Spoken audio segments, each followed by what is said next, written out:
Dahil malapit na naman ang filing ng income tax sa Canada, usapang tax naman tayo guys. Aray na naman, tax na naman ang pag-uusapan. May kaunting pagbabago guys sa tax bracket ng Canada for 2025.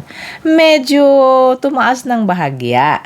Dahil daw po sa inflation rate na 2.7% sa Canada, kaya tinaas po ang bracket ng mga sweldo para sa tax. Ayun. Ibig sabihin, pag tumaas ng konti, maski may dagdag kang income, sakop ka pa rin ng bracket. Okay?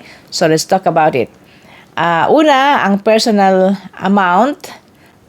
base amount na walang federal tax, tumaas po ng kaunti. From $14,538 to $16,129. Dati po yun ay $14,256 lamang. So, maliit lang, nasa $282 lang ang itinaas sa personal na walang tax ng federal. Yun namang 15% tax ay ipapataw po sa $57,375 na income. Tumaas po ng $1,500 itinaas nila.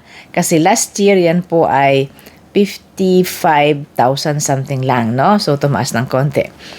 Sa 20% tax naman ay 57,375 hanggang 114,750. Tumaas po ng 3,100. Kinompute ko guys, kumpara sa last year.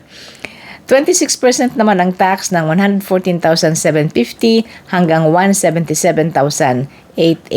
Tumaas naman ng 4,667.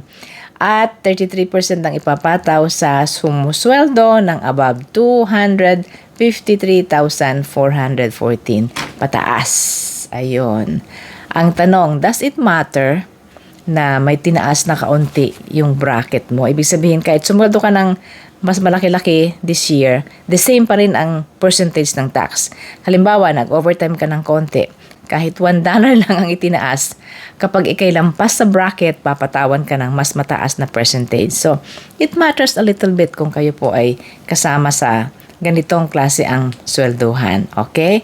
Kaya yung iba tinitingnan nila, oops, ayaw kong tumaas ang sweldo ko ng hanggang 57,000 lang ang gusto kong sweldo kasi pag tumaas doon, lumaki nga ang income mo, lalaki rin ang tax. Diba? Ayun. So, yun, binabalita ko lang sa inyo guys ang ilang pagbabago sa tax. Si Ate Menchi from Toronto. Follow me for more information about Canada. Thank you very much.